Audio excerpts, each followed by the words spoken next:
silahkan isi kolom chatting, nanti akan kita bantu.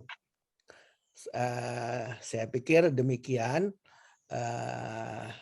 Bro Tengki, silahkan dimulai. Terima kasih. Assalamualaikum warahmatullahi wabarakatuh. Terima kasih atas kesempatannya. Jadi saya dapat tugas nih, ya ketiban Sampur untuk menyampaikan apa yang saya ketahui mengenai pandemi COVID-19. Jadi seperti kita ketahui, kita tuh sudah demikian lama, sudah berlangsung 1,5 tahun. Pandemi ini dimulai dulu dari negara lain, tapi kemudian masuk dampaknya ke kita. Kemudian saya bahwa penyakit menular itu diakibatkan oleh bakteri maupun virus. Jadi saya akan sampaikan dulu kalau bakteri itu apa sebetulnya bakteri. Bakteri adalah mikroba yang termasuk keluarga prokaryote. Bakteri memiliki dinding sel yang tipis tapi keras dan membran seperti karet yang berfungsi melindungi cairan di dalam sel tersebut. Bakteri dapat berkembang biak sendiri, yaitu dengan cara pembelahan. Hasil penelitian fosil-fosil menyatakan bahwa bakteri sudah ada sejak 3,5 miliar tahun yang lalu. Jadi sudah lama sekali bakteri ini dan terus berkembang sampai dengan saat ini. Bakteri dapat hidup di berbagai keadaan lingkungan, termasuk lingkungan yang ekstrim, seperti lingkungan yang sangat panas atau sangat dingin, begitupun di tempat yang bahkan tidak bisa ditinggali manusia seperti lingkungan tinggi radioaktif. Tapi hanya 1% dari bakteri itu banyak macamnya, hanya 1% bakteri yang menyebabkan penyakit.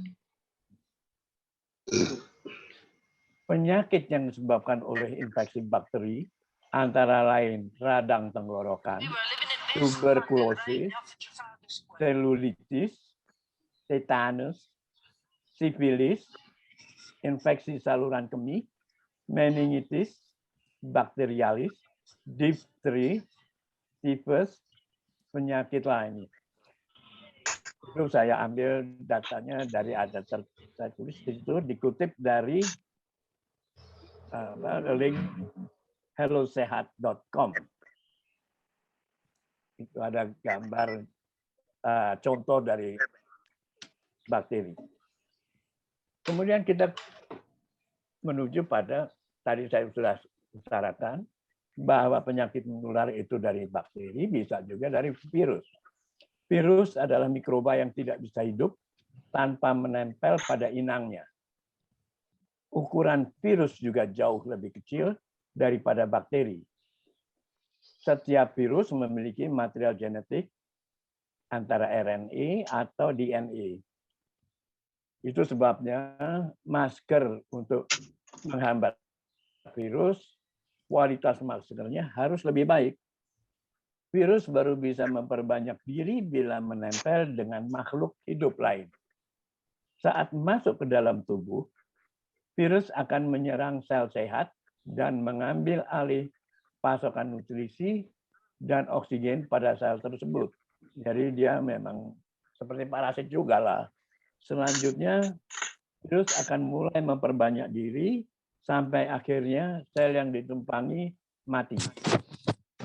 Tak hanya merusak sel-sel sehat, pada beberapa kasus virus juga dapat mengubah sel normal menjadi sel yang berbahaya.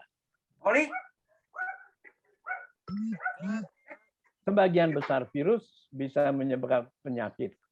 Virus juga pemilih alias menyerang sel tertentu secara spesifik. Misalnya, virus-virus tertentu menyerang sel pada pankreas, sistem pernapasan, atau darah. Tidak hanya sel-sel sehat di dalam tubuh, virus juga menyerang bakteri. Maksudnya tadi, bukan hanya sel-sel sehat yang diserang, tapi juga menyerang bakteri. Bakteri kan ada yang bakteri baik, bakteri yang dibutuhkan oleh tubuh, tapi ada bakteri yang mengakibatkan penyakit. Penyakit yang disebabkan oleh virus, pilek, flu, campak, cacar air, hepatitis, HIV atau AIDS, gondongan, Ebola, demam berdarah, polio, rubella, dan yang terakhir ini COVID-19.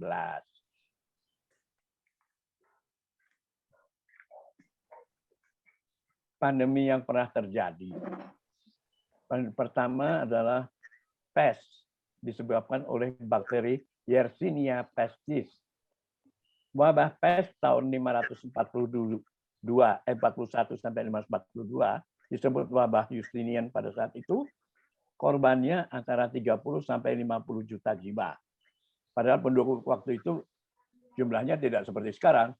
Jadi 30 sampai 50 juta jiwa itu sangat besar persentasenya. Kemudian wabah pes tahun 1346 sampai 1353. Wabah the Black Death itu disebutnya. Korbannya kurang lebih 25 juta jiwa. Terdiri dari pes bubonik,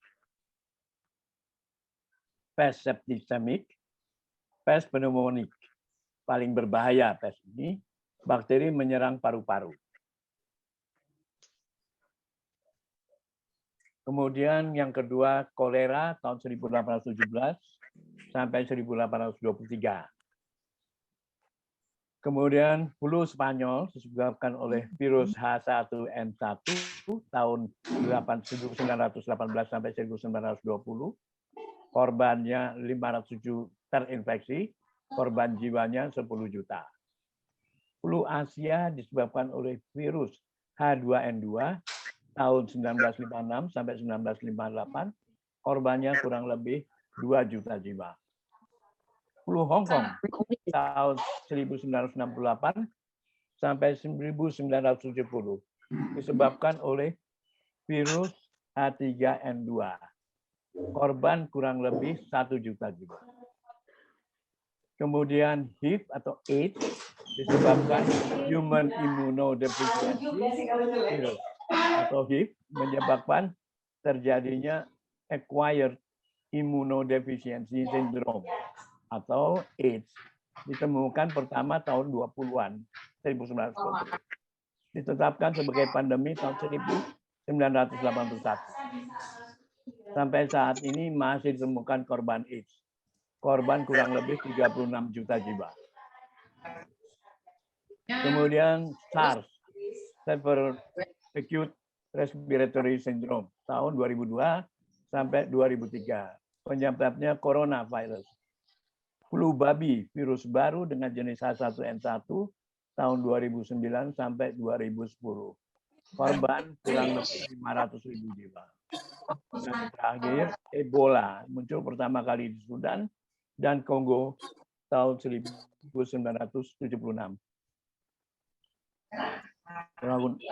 Itu Ebola jadi pandemi tahun 2013 sampai 2016. Korban 11.325 jiwa. Kalau ininya secara grafis untuk tahun 2021 bisa dilihat Spanish flu, Asian flu, kemudian Hong Kong flu, pandemic flu, influenza A virus, dan 2019 COVID-19 SARS-CoV. Ini apa namanya? Kita bisa melihat bahwa yang merah, kuning, dan hijau itu masih terus berlangsung ada. Jadi tidak hilang sama sekali penyakit itu. Jadi dari sini kita bisa pahami bahwa kita harus terus disiplin dalam menerapkan protokol kesehatan. Namun yang lebih apa yang lebih ini adalah untuk menangkal COVID-19 yang pada kenyataannya virusnya sekarang sudah bermutasi sampai kalau nggak salah itu mutasi virus lambda ya, delta, lambda, oh satu lagi saya lupa nanti pada waktunya. Jadi itu kalau sampai dengan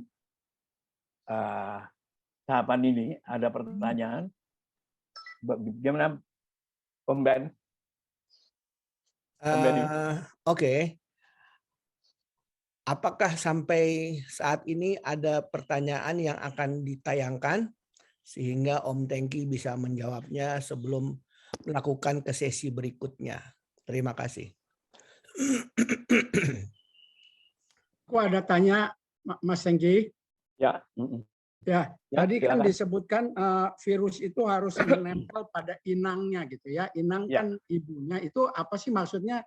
Apa sih itu inang tuh? Jadi gini, inang itu kita bisa kalau dalam tubuh kita itu bisa macam-macam organ kan, banyak organ. Yang pertama-tama kalau virus ini, COVID ini masuk, itu kan dia adanya di tenggorokan, adanya di hidung, bisa juga di mata. Nah, itu di situ kan ada sel-sel yang hidup. Yang apa ya? Yang memang sel hidup. Dan dia nempel di situ. Kalau dia nempel, kemudian dia virus itu mengambil oksigen dan kebutuhannya dari sel yang ditempelnya. Itu yang kemudian menjadi dia bisa berkembang biak. Itu barangkali jawabannya. Ya. Jadi inang itu bukan dari virusnya sendiri ya. Organ, bukan. salah satu organ daripada tubuh kita tempat dia nempel itu ya. Kayak apa namanya? Kalau di pohon itu kayak parasit gitu. Betul. Ya, nempel di pohon itu, pokoknya betul. Tempat dia nempel dulu ya. Ya. Baru dia bisa hidup berkembang di situ ya. Oke, ya. Mas. Ya, makasih. Makasih. Saya mau hanya bukan tambahkan ya. Jadi Bro Ben tadi saya minta untuk mute semua sound karena supaya tidak ada gangguan yang dari para peserta. Jadi kalau ada yang mau bertanya, tolong di-unmute dulu. Terima kasih. Terima kasih, Bro Cahyadi. Ada lagi? Ada lagi pertanyaan? Kalau tidak ada, bisa diteruskan, Bro Tengki. Oke. Data dari berbagai artikel tentang awal pandemi COVID-19. Jadi 26 Februari 2021 ada dari nature.com, where did COVID come from? 5 mystery that remain. Jadi ada misteri walaupun sudah ada terdeteksi adanya COVID ini. Tapi dari mana virus itu yang tersirkulasi di Wuhan? Yang pertama, ini masih sampai sekarang juga masih sebagai suatu misteri. Apakah virus yang menyebar keluar dari Cina itu sudah ada sebetulnya atau bukan menyebar dari Cina, tapi bisa juga ada di tempat lain lebih dulu. Ini yang juga menjadi misteri. Apa role-nya dari pasar di Huanan? Pasar itu binatang-binatang ya seperti kelelawar dan itu seperti kalau barangkali tikus kan sana tuh begitu dimakan juga. Kemudian apa frozen wild animal yang beku juga bisa menyebarkan virus ini. Itu masih jadi pertanyaan juga. Apakah sirkulasi virus ini di Cina itu ada terjadi di binatang lebih dulu. Nah, ini juga jadi sesuatu yang misteri masih sebetulnya. Kemudian ada satu dari Life Science itu 14 Maret. Kalau disinggung situ, dia trace back ke November 2020 di Cina. Ada 55 tahun umurnya dari Hubei Province di Cina. Itu yang pertama kali diketahui kena virus ini. Tapi penyakit ini disebabkan coronavirus yang menyebar di dunia. Dan coronavirus, mohon maaf ya, lupa. Coronavirus itu, flu itu juga coronavirus. Tapi kan coronavirus ada beberapa, ada banyak sekali. Bukan ada banyak sekali tipenya. Nah, apakah dari yang itu kemudian berkembang lebih lanjut menjadi COVID-19? Nah, itu yang juga masih jadi penelitian dari berbagai peneliti. Tanggal 27 April dari WHO timeline. 5 Januari 2020 WHO mempublikasikan pertama penyakit ini adalah penyakit yang virus baru di teknik publikasinya disampaikan secara ke scientific society ya, juga disampaikan ke media. Dan pada saat itu apa yang Cina sampaikan, the organization about the status dari pasien yang ada direspon oleh itu sebagai cluster pneumonia cases in Wuhan. Jadi di Wuhan itu yang pertama disebut cluster pertama. Nah ini nanti ada lagi.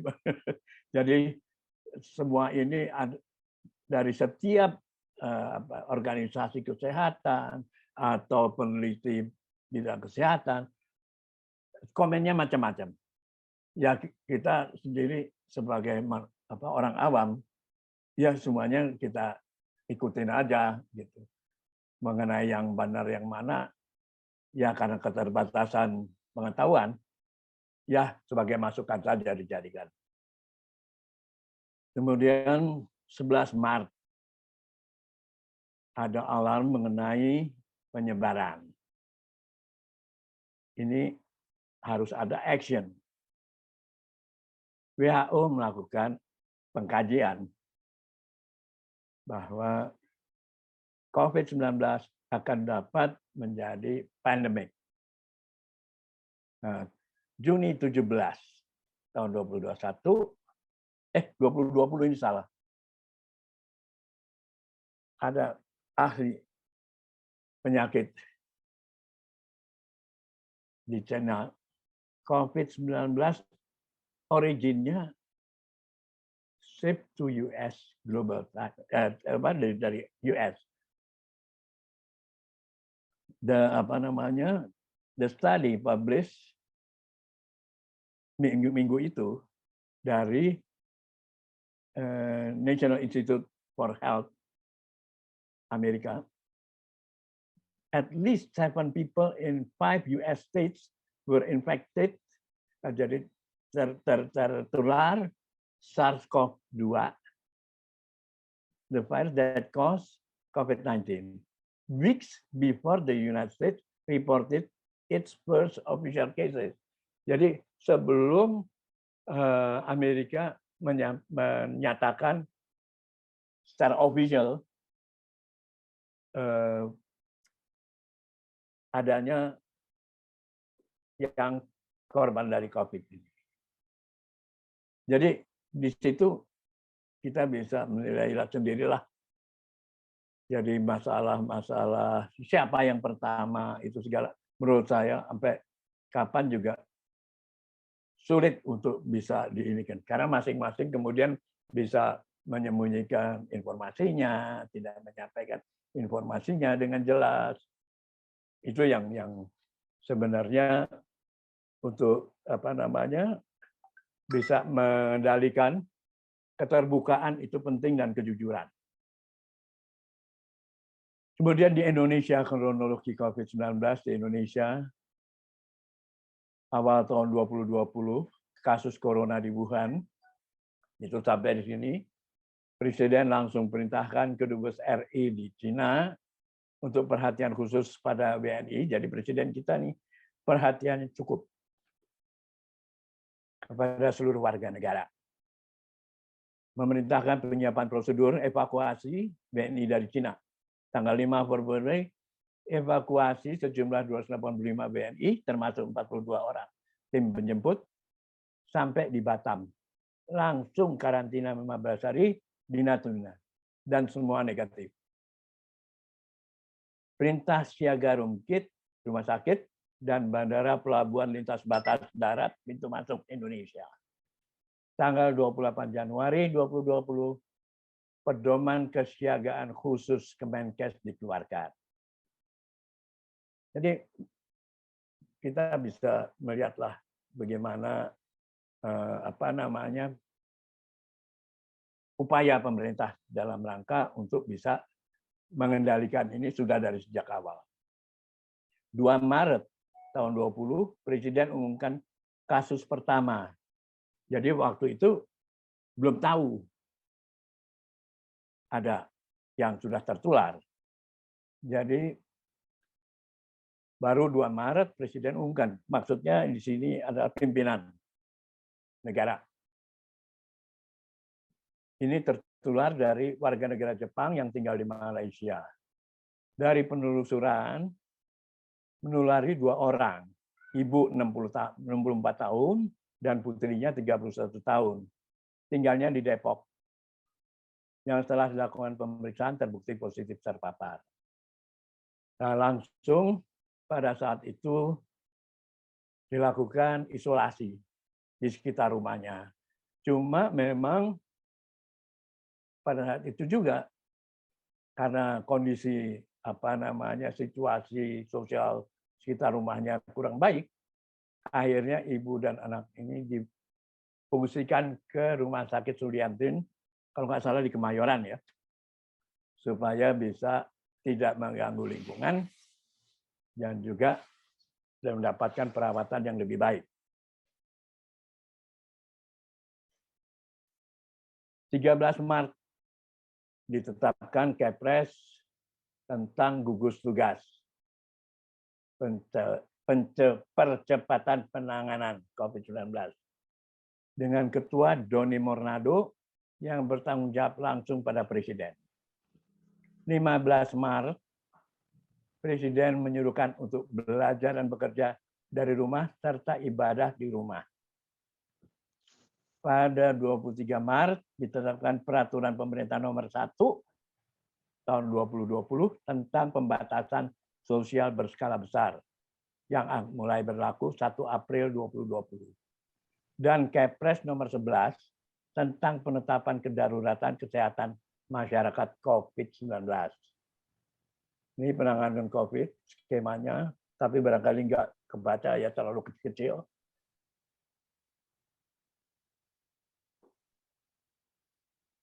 Kemudian dikeluarkan Perpu Nomor 1 tahun 2020 yang mengatur tentang kebijakan keuangan negara dan stabilitas keuangan untuk penanganan pandemi COVID-19 dan atau dalam rangka menghadapi ancaman yang membahayakan perekonomian nasional dan atau stabilitas sistem keuangan.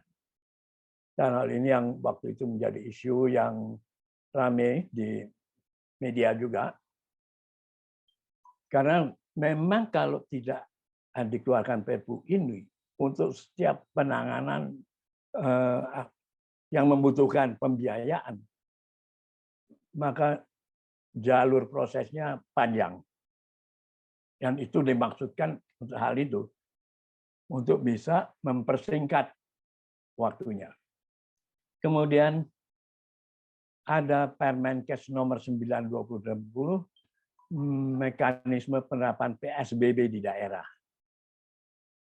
Untuk pertama kali yang mengajukan penerapan adalah Pemda DKI dan disetujui dan ditandatangani Menkes 7 April 2020. Jadi di DKI sebetulnya itu sudah sejak 10 April itu ada ketentuan mengenai PSBB. Namun kalau kita lihat pada kenyataannya juga disiplin pelaksanaannya kurang baik. Sehingga penyebaran kemudian naik, nanti satu saat ada kita bisa lihat nanti grafiknya. Awal Mei 2020, Presiden menghimbau masyarakat karena pada saat itu mendekati Idul Fitri, menghimbau masyarakat dan melarang kalau masyarakat dihimbau, kalau ASN itu dilarang mudik lebaran yang segera ditindaklanjuti oleh masing-masing menteri terkait dan kepala daerah. Barangkali kita sampai sini dulu, barangkali ada yang... Silahkan kalau ada yang mau bertanya.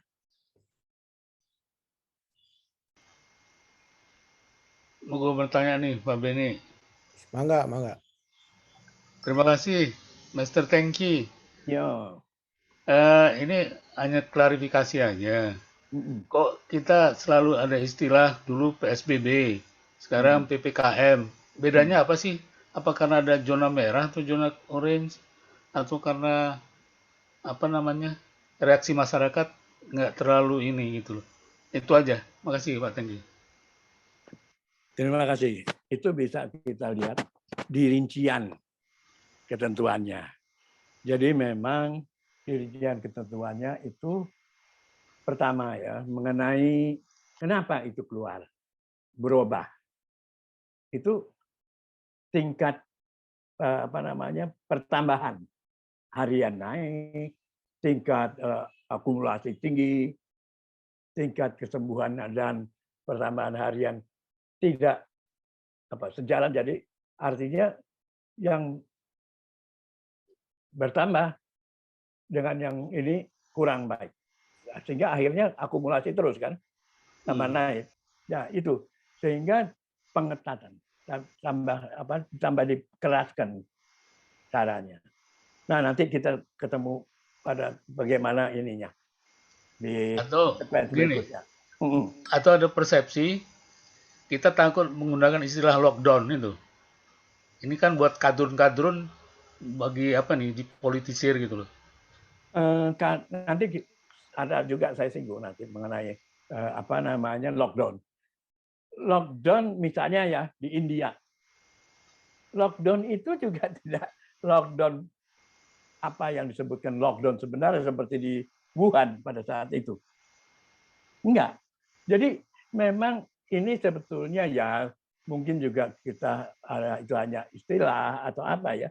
Tapi disitulah ininya. Bahwa memang tidak, kalau sebetulnya kalau lockdown itu artinya mati semua. Berhenti semua. Tidak ada aktivitas di luar, keluar gitu. Kecuali yang petugas kesehatan atau logistik kehidupan. Nah, ini yang perbedaannya antara lockdown total dengan partial lockdown. Nah, sebetulnya kita tuh partial lockdown. Partial lockdown itu ada ya kan kita ada juga yang mikro ini PSBB ini. Itu semuanya sebetulnya lockdown dengan tingkat pembatasannya berbeda-beda. Jadi bukan di kita aja yang seperti itu. Iya. Terima kasih. Ada konsekuensinya nggak terhadap anggaran buat masyarakat karena di lockdown? Kalau lockdown total pasti ada. Pasti ada. Harus. Kalau tidak, bagaimana? Orang tidak bisa terdaftar. Kalau masih dibatasi, ada yang ini kan bisa dihilir. Jadi perusahaan itu masih bisa memberikan salary-nya, gajinya. Namun memang tentunya tidak, biasanya juga perusahaan juga akan tidak memberikannya full, tergantung kemampuan perusahaan masing-masing.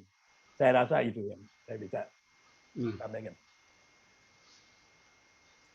Terima kasih pertanyaannya. Ada lagi pertanyaannya? Silahkan. Kalau nggak ada, kita terus. Ya.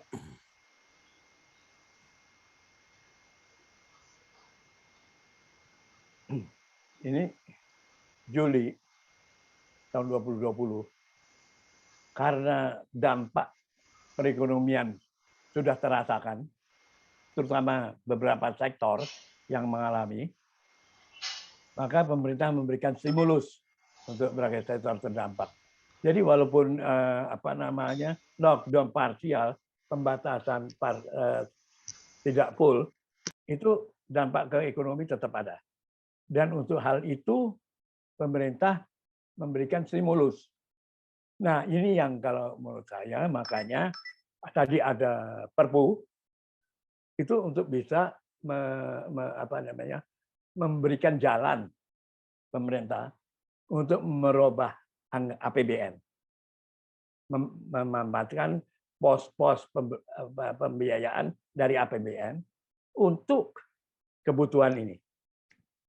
Kemudian melanjutkan Juli 2020 ada dibentuk Komite Percepatan Penanganan COVID-19. Ini menggantikan gugus tugas diketuai oleh Menteri BUMN.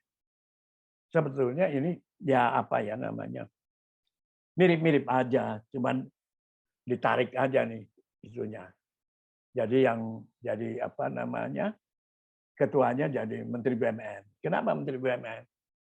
Karena punya akses yang lebih terhadap dukungan, bukan pendanaan saja, tapi dukungan fasilitas dan lain-lain.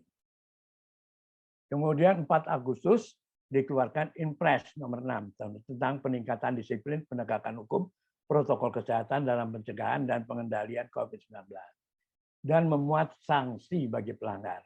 Nah, sebetulnya ada itu sanksi bagi pelanggar, ada ketentuannya pelanggaran itu apa saja. Tapi kan belakangan juga pakai meterai 10.000 ya. Itu sudah merupakan penembusan lah terhadap pelanggaran. Jadi hal-hal demikian yang kemudian jadi membuat pelaksanaan upaya itu kurang berhasil. Kemudian pemerintah menerapkan pemberlakuan pembatasan kegiatan masyarakat PPKM di Pulau Jawa dan Bali 11 sampai 25 Januari 2021. 13 Januari 2021 program vaksinasi dimulai dengan penerima vaksin pertama Presiden Jokowi. Ini foto atas vaksinasi dosis 1, foto bawah vaksinasi dosis 2. Nah, tanggal 1 Juli Presiden Jokowi tetapkan PPKM darurat Jawa Bali berlaku 3 sampai 20 Juli 2021 dengan koordinator pelaksanaannya adalah Menko Marves, Maritim dan Investasi. Ini rekaman gambar-gambar pelanggaran PSBB dan PPKM darurat. Jadi bagaimana pelanggaran pada saat PSBB di Suramadu atau di mana-mana banyak. Itu demikian masif pelanggarannya. Sehingga mau tidak mau PPKM darurat. Dan dalam pelaksanaan PPKM darurat juga mau terjadi pelanggaran. Itu sebabnya TNI menurunkan juga panser akhirnya di beberapa lokasi untuk bisa menangani hal itu. Demikian juga polisi. Semuanya turun untuk bisa menertibkan masyarakat. Karena kalau tidak tertib, maka hal itu tidak mungkin dapat terjadi untuk bisa meredam penularan dari COVID-19. Ada pertanyaan atau kita teruskan dulu ya. Kasus COVID-19 di Indonesia. Ini kita lihat gambar grafik atas kiri itu adalah grafik total kasus. Lihat kurvanya, terus naik, kemudian harian, pertambahan harian, itu pada bulan, kenapa tidak aku lupa ini. Itu naik tinggi. Kemudian bisa turun, dan kemudian naik lagi sampai sekarang. Terus masih trennya meninggi. Nah, karena antara grafik yang pertambahan dengan kesembuhan itu tidak ini, maka kasus aktifnya juga terus naik. Ini yang sedangkan jumlah yang kematian juga ini tambah tinggi. Kenapa jumlah kematian tambah tinggi? Karena penanganan dari setiap orang kadang-kadang kalau yang tidak bergejala, cuman flu, cuman ini. Jadi lambat untuk dengan serius melakukan treatment untuk penyembuhannya. Itu barangkali ada yang sampai di sini ada yang mau bertanya? Silahkan kalau ada yang mau ditanyakan.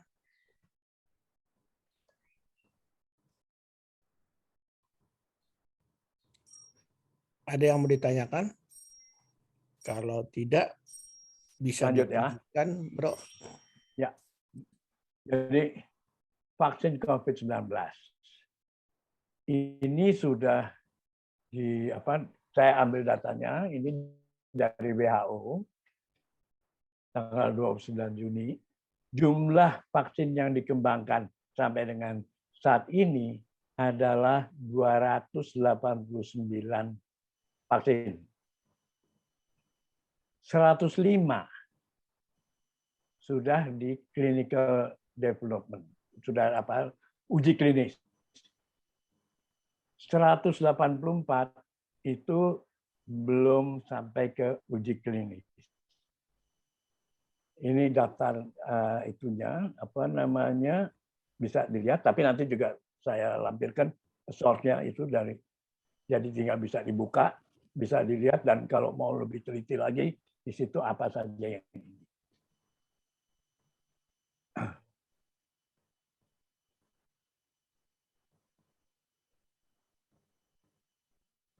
Ini jumlah dari dosis yang diperlukan, schedule penyuntikannya, dan caranya pelaksanaan dari kandidat vaksin. Bisa dilihat di situ ada yang mau kandidat mau bikin hanya 1 dosis, itu ada 15 yang sedang melakukan penelitian. Yang 2 dosis ada jumlahnya, yang 3 dosis juga adanya. Jadi yang 2 dosis pada umumnya 0 sampai 14 hari, perbedaan waktu antara dosis 1 dan dosis 2, 0 sampai 21 hari, dan 0 ke 28 hari. Jadi 0 itu dosis pertama, terus dosis keduanya 28 hari. Yang 3 dosis itu pertama 0, terus ke 28 hari, kemudian ke 56 hari. Nah, itu nggak tahu peneliti ya. Kita kenapa kok bisa begitu? Ya bukan kita lah ahlinya lah. Ada nanti saya sampaikan itu ada detail dalam format Excel. Saya lampirkan juga nanti diposting di PMU.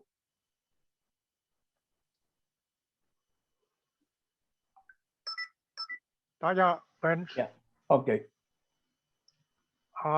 Brother Teki. Ya. Materinya bagus sekali ya. Saya cuma mau menanya begini. Langsung saja ke poin ya. Sekarang ini masih ada masyarakat tidak kurang banyak ya, yang bertanya-tanya tentang produk vaksin itu sendiri. Ada Sinovac, ada Pharma, ada Pfizer, dan sebagainya. Nah, pertanyaan yang pertama ini, Anda melihat bagaimana ini? Apakah, sebab kan kalau memang ada kepastian bahwa pemerintah sudah mengatakan ini, ya sudah ini aja. Jadi masyarakat tidak ragu-ragu. Mau pakai Sinovac, pakai apa, Pfizer atau apa. Itu yang pertama. Yang kedua, sekarang ini, Brother Tengki, kita tahu dari awal itu target pemerintah itu 180 juta yang harus divaksinasi. Saya tidak tahu dari informasi yang berkembang, itu katanya baru 40 juta, sekitar itu. Benar atau tidak, nanti Mas Tengki bisa jelaskan. Kok bisa ya, artinya, ya walaupun ini proses ya, bagaimana sejak vaksinasi tanggal 13 Januari diawali oleh Presiden itu, sampai sekarang, pergerakan persentasenya terlambat. Baik, ini nanti di sequence berikutnya. Semua yang ditanyakan itu bisa dilihat di depan. Ya. Begitu Mas Bob ya. Jadi saya teruskan atau ada pertanyaan yang menyangkut yang sebelum ini? Enggak ya? Saya teruskan ya.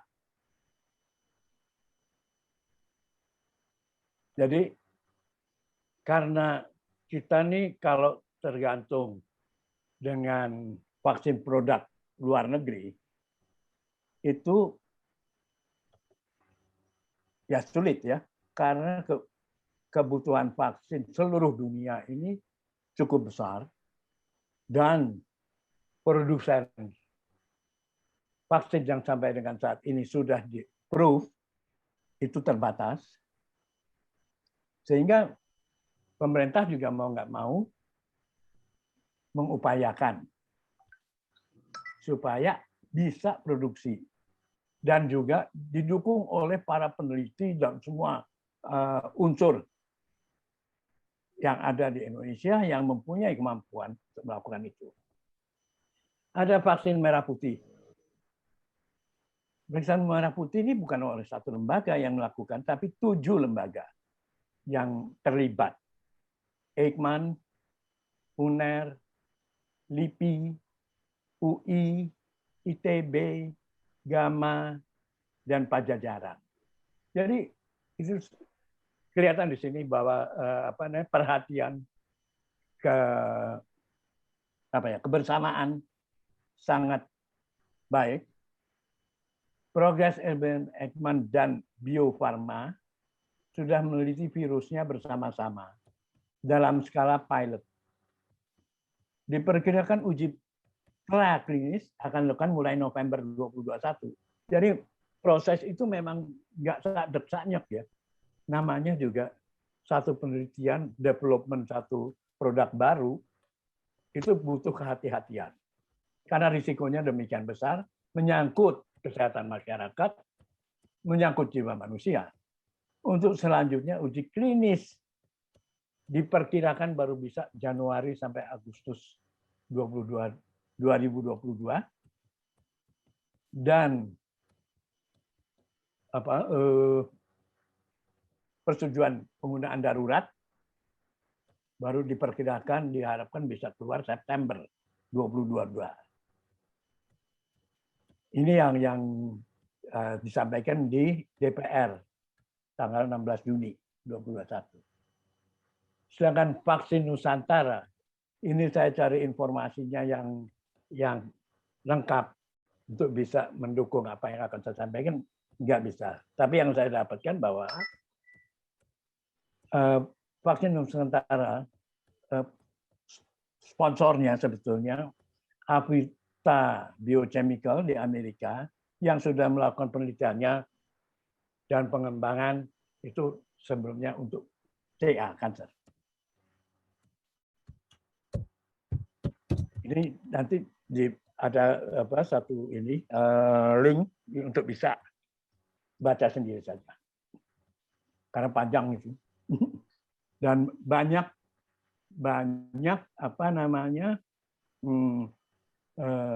mengenai hal itu ulasan dari para ahli, institusi penelitian, institusi kimia, apa namanya, produsen kimia dan lain-lain.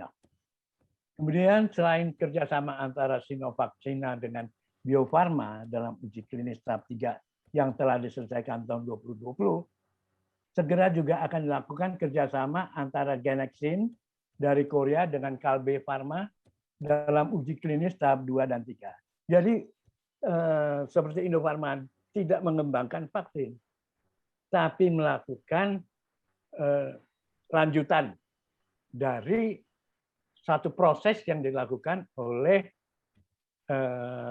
Sinovac itu pabriknya, oleh perusahaan di Cina untuk melakukan uji klinis ketiga, dan itu dilakukan untuk mendapat benefit. Benefitnya adalah bisa juga kemudian memproduksi dari bulk vaksin untuk diproduksi di sini, dan jumlahnya sampai dengan saat ini cukup besar. Selain kerjasama, selain itu, kenapa kita perlu? Karena dengan ledakan di India yang punya 3 fasilitas produksi vaksin, pada saat itu menyetop pengiriman vaksin ke luar negeri untuk kebutuhan mereka sendiri. Jadi inilah kelemahannya kalau kita tidak mempunyai atau tidak punya fasilitas atau tidak bisa mendevelop sendiri vaksin. Nah, jadi ini yang perlu kita sadari, bahwa sampai dengan saat ini ketergantungan kita dari vaksin luar negeri cukup besar.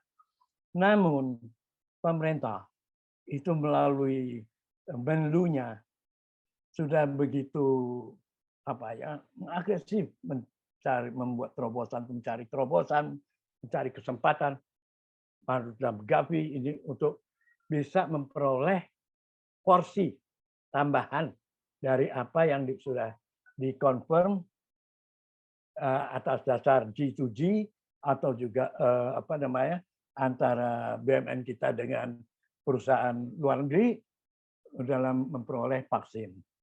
Tadi ada pertanyaan dari Otto ya. Vaksin itu kenapa sih kok banyak vaksin? Kok nggak diberi satu aja? Itu karena untuk bisa satu memenuhi kebutuhan kita nggak mungkin. Karena perusahaan produsen itu juga permintaan dari negara-negara lain cukup besar dan semuanya ingin cepat.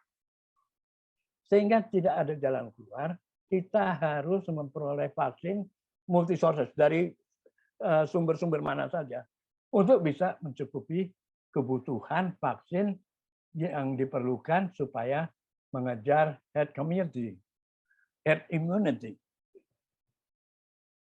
Jadi itu yang kenapa kita kok tidak satu aja?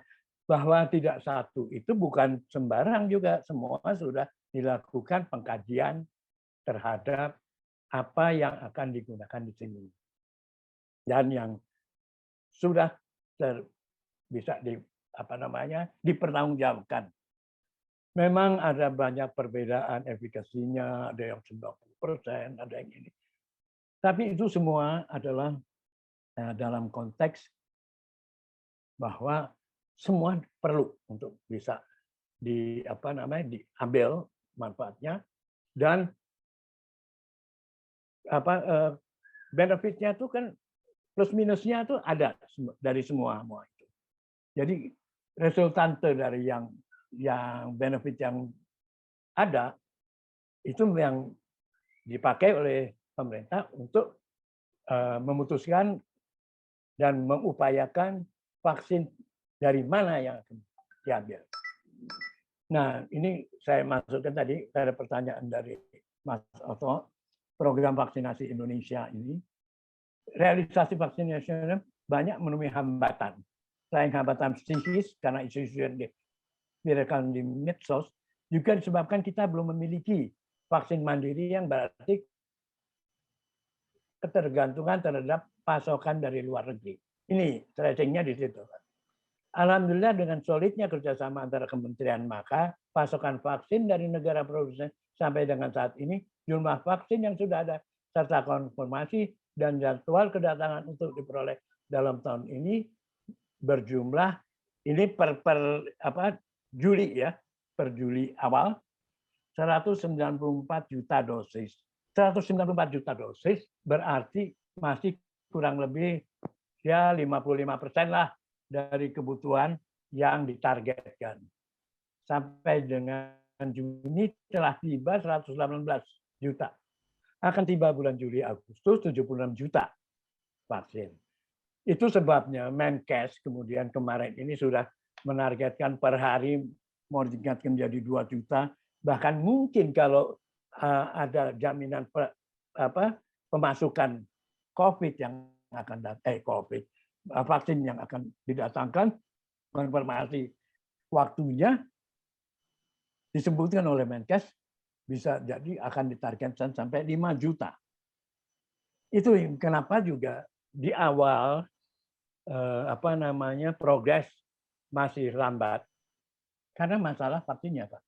Kalau digenjot dosis 1 oke, bisa. Nggak taunya dosis 2, untuk dosis 2 barangnya belum datang. Kan lebih daripada ketentuan distance waktunya, jarak waktu dosis 1 ke dosis 2. Nah, itu semua itu dalam konteks perencanaan yang harus akurat. Memang sesuatu yang kita orang awam yang lihatnya ya kok gitu aja, kok susah kayaknya. Sekarang baru sekian gitu ya. Itu yang perlu kita ketahui. Jadi dari data yang ada realisasinya nih sampai sekarang yang sudah fully, artinya sudah 2 dosis itu baru 5,2%. Yang 1 dosis 11,9%. Jadi kalau kita anggaplah yang 1 dosis itu bisa kita potong jadi cuma separuhnya. Artinya vaksin yang digunakan baru kurang lebih sekitar 6 juta, 6% maksudnya dari jumlah yang ditargetkan. Ini yang jadi masalah. Ini saya percepat waktunya nih. Data beberapa negara kasus COVID-19. Ini saya masukkan supaya kita bisa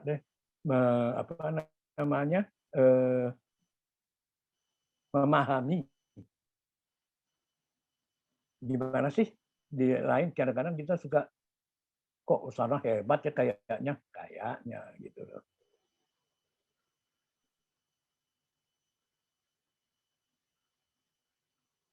Ya kurang gede juga ya.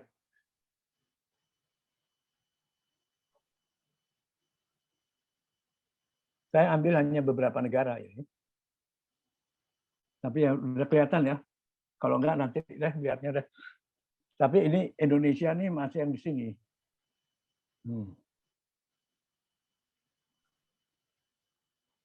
Bisa kelihatan. Saya sendiri juga lihat nih. Mohon maaf. Nah, ini di India nih. Kita bisa lihat. Karena kita banyak bilang, wah India begini, India begitu kan. Ini hebatnya India. Dia dari per hari itu 434 juta. Dia bisa turun demikian besar. Terus dari yang matinya sekian besar bisa turun. Dari new cases dan yang sembuh itu bisa sejalan. Sehingga bisa jalan malah lebih bagus yang sembuh. Sehingga yang kasus aktifnya cukup bagus. Teng, Nah, kita ya yang dimaksud dengan gelombang 1, gelombang 2 itu yang mana, Teng? maksudnya gelombang 1, gelombang 2. Iya, kan ada tuh. Apa namanya? Ini yang ini 1, Heeh. ini 2, atau yang ini sama ini. Gimana? Ini gelombang 1, ini gelombang 2, atau ini grafik 1, ini grafik 2. Maksudnya Ya, kan gelombang 2 itu yang paling banyak katanya korbannya kan? korban apa? Iya, korban yang terpapar ini COVID di India itu. Heeh. Ini grafik kematian harian. Ini grafik Mulai tanggal kapan kasus nih? harian. Mulainya kapan? Dari tahun dari awal 2000 ini, dari awal 2021. 20, dari 2020. 2020 Iya. sampai Juli tanggal 4, tanggal 5, Juli tanggal ya, 5. jadi puncaknya itu kan pada tanggal berapa tuh? Peaknya itu. Peaknya tuh di April ya, April 21. Iya, kalau nggak Terus salah. menurun sampai Sampai sekarang. lah itu ya. Berapa waktu tuh? Ada 1 bulan ya? Oh, lebih Lebih ya? lebih. 7 bulan. 7 bulan ya. Enggak, menurunnya Ben. Menurunnya tuh ya jangka waktu dari puncak sampai dia landai ke bawah itu berapa lama? Ini Mei ya.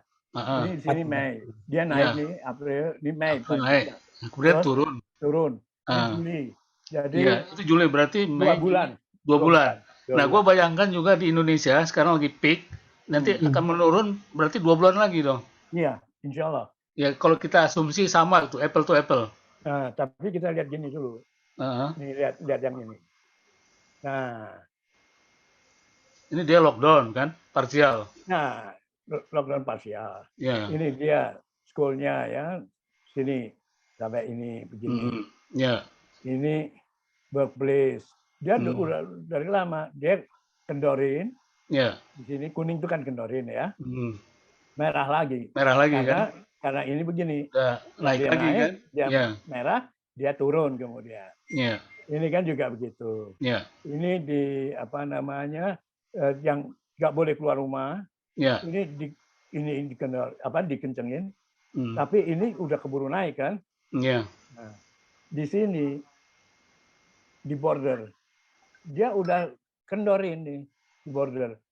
Saya juga heran, tapi kok ternyata naik.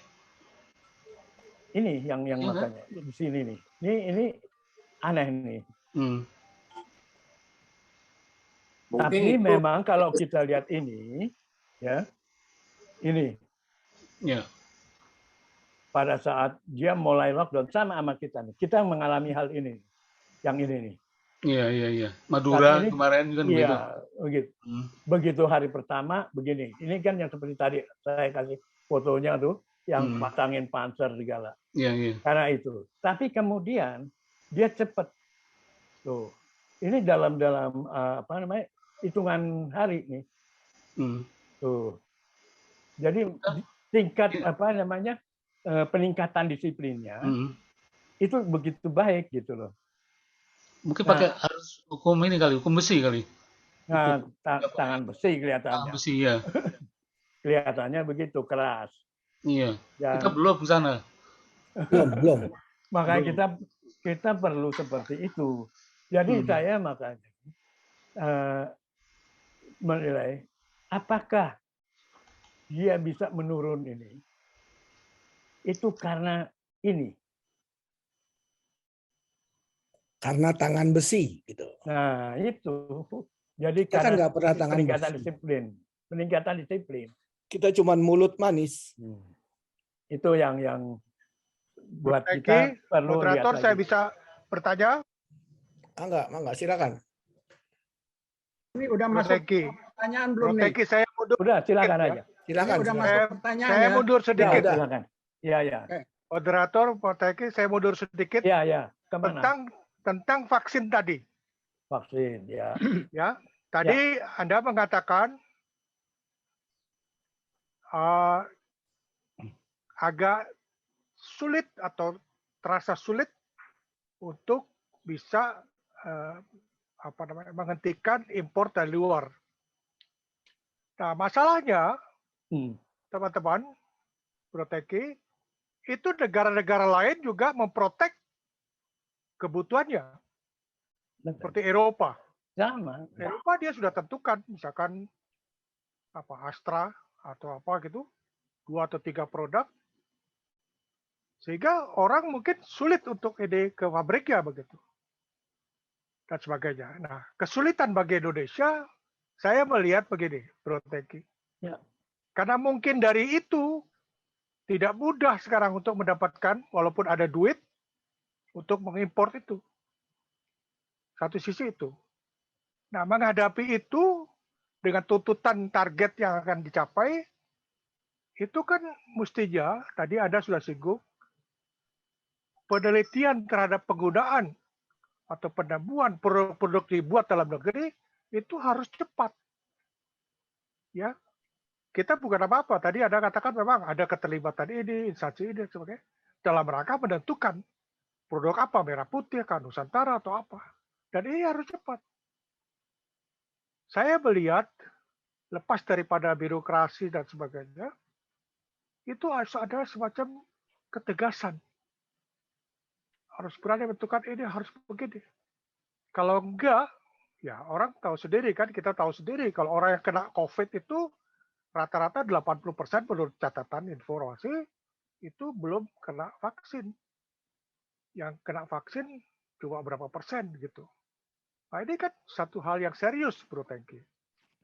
Nah, oleh karena itu, saya ingin tahu Anda melihatnya bagaimana, apakah dalam waktu ke depan, karena tadi Anda menjelaskan sampai tahun 2022 itu lama kan, masih lama. Dan hal-hal yang menyangkut dampak ekonomi terhadap rakyat itu juga tentu harus jadi pertimbangan yang serius gitu. Nah, itu saya ingin tahu Anda melihat bagaimana tuh, Bro Tengki, kemungkinan itu. Ya. Baik. Apakah memang betul bisa itu diadakan di Indonesia. Jadi jangan ini Nusantara, ini merah putih dan sebagainya. Tapi never progress yang jelas itu. Terima kasih. Gini. Baik, Mas, makasih. Jadi development vaksin itu nggak gampang. Apalagi juga kalau membutuhkan fasilitas penelitian yang memadai. Karena masalahnya vaksin ini adalah sesuatu yang akan dimasukkan ke tubuh manusia. Yang bisa mempengaruhi kerja organ-organ tubuh manusia, bisa memberikan efek negatif, bisa positif. Sehingga dalam development-nya perlu ketelitian, perlu keterbukaan, karena setiap step-nya harus terbuka. Itu yang, jadi bisa nanti, kan ahli itu bukan hanya 1-2 orang, ahli itu banyak. Orang Indonesia punya banyak ahli, sehingga bisa memberikan pendapat kalau itu terbuka. Kalau tidak terbuka, maka memang sulit untuk bisa melakukan dengan baik. Jadi makanya di situ ada prosedur dalam melakukan pengembangan dari obat-obatan. Pengembangan ya vaksin termasuk obat-obatan lah. Ini yang kalau mau tema saya perlu harus kita sadari. Dan kalau makanya saya tuh apresiasi sekali bahwa pemerintah itu pada situasi seperti ini masih bisa memperoleh jumlah vaksin yang untuk sampai saat ini sudah lebih dari 5 konfirmasi ya, belum datang semua, tapi konfirmasi sampai bulan Agustus lebih dari 55% dari kebutuhan. Itu apresiasi. Karena kalau tidak diplomasi yang baik, baik diplomasi masalah komersial atau diplomasi masalah apapun itu sulit. India aja dia pernah stop untuk tidak mengeluarkan produk vaksinnya itu selama lebih dari 1 bulan. Padahal produksi dia sangat besar vaksin. Itu kan vaksin produksi India tuh Walaupun itu brandnya ada yang brand Eropa gitu ya. Tapi dia kerjasama dalam produksi itu. Jadi di sini yang kalau menurut saya kita memang tidak semudah kita adakan aja dan tidak semudah ini begini. Nah, sedangkan kalau tadi misalnya kalau saya baca mungkin ya ini pendapat orang banyak ya macam-macam. Tapi kalau saya baca vaksin Nusantara misalnya itu adalah individual, satu treatment individual, bukan treatment untuk satu massal, secara massal. Karena dia apa? Saya belum menemukan bahwa itu diambil darah, kemudian ada proses lah, saya nggak tahu namanya. Pokoknya untuk ambil dendritiknya, itu orang per orang. Dan itu dimasukkan lagi ke orang bersangkutan. Jadi artinya, apakah sudah ada penelitiannya? Misalnya dari si A, diambil darahnya, kemudian dikembangkan di situ, dia bisa dimasukkan ke si B. Itu tidak ada penjelasannya, baik dari dokter Terawan, ataupun dari Avita sendiri. Saya belum nemu.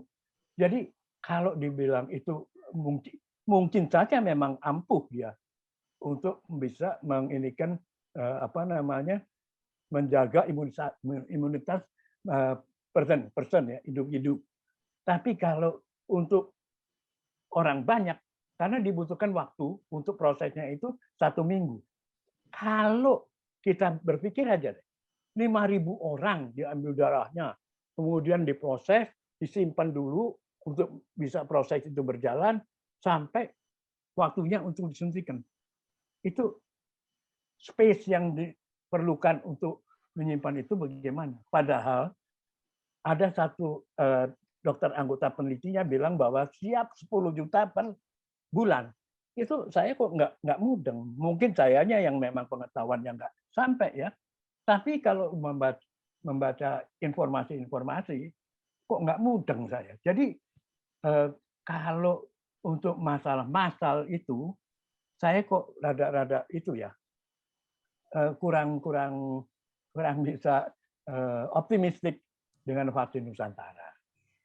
Kalau vaksin merah putih ini memang tujuannya, sasarannya adalah massa. Jadi itu yang kalau yang ini kan Sinovac dengan Bio Farma itu sudah kita tahu. Kemudian juga yang dengan Korea ini dan Genetically itu juga untuk massa. Jadi ini yang kalau menurut saya bahwa kebijakan untuk bisa memproduksi yang diperlukan bisa didistribusi untuk program vaksinasi orang banyak gitu loh. Itu barangkali bisa cukup. Oke, Teng. Saya mau komen dulu ya, boleh nggak? Jadi semua ini kalau menurut saya pribadi, mungkin saya salah ya. Itu di Indonesia atau di mana-mana tidak terlepas dari ujung-ujungnya duit. Ya. Jadi satu penelitian dan lain-lain, kadang-kadang orang kita itu nggak mau temannya senang, berhasil tuh nggak mau. Jadi banyak politik lah apa itu sih menurut saya. Tapi kebanyakan saya pun pernah jualan juga kadang-kadang sebagai di sostro jualan untuk pembuatan teh dan lain-lain itu kan perlu izin dan lain-lain. Itu sulit dulu juga. Itu pengalaman ya. Nah, itulah kira-kira cuman mudah-mudahan sih komen saya sih salah. Itu aja. Saya bisa tambahkan komennya ya, Bro Tengki. Nah, Bro Tengki kan tadi menyebutkan new cases perbandingan dengan death dan sembuh ya, kesembuhan ya. Nah, kalau saya pecah, new cases itu kan lebih banyak tergantung kepada vaksinasi untuk mencapai herd immunity. Kedua, disiplin kan? Ya. Nah, ketiga adalah varian-varian virus yang berubah terus ini dari alpha, beta, delta, lambda, epsilon katanya. Ya. Ya kan? Tapi kalau new cases, nah itu seperti yang tadi Bro Benny bilang, kita itu untuk vaksin aja itu di dunia, waduh, kita lihat ini udah kayak gontok-gontokan persaingan antar vaksin dan aneh ya, dan itu memakai badan-badan resmi seperti WHO, BPOM dan sebagainya. Oke, itu satu, new cases ya. Kedua, disiplinnya. Jadi kalau lihat gini, mungkin mesti seperti India, tapi apa bisa di Indonesia seperti India? Bisa demo besar-besaran itu. Jadi kita mesti antisipasi juga kan. Mengenai dead dan sembuh, itu kan artinya fasilitas rumah sakit, fasilitas penunjang, oksigen dan sebagainya. Ketiga, obat. Nah di sini juga obat, waduh, kan kita lihat sendiri, sekarang lagi tempur obat, kayaknya banyak yang nggak suka ivermectin itu obat murah, ya toh, dibanding dengan obat-obat lain, wah diblok.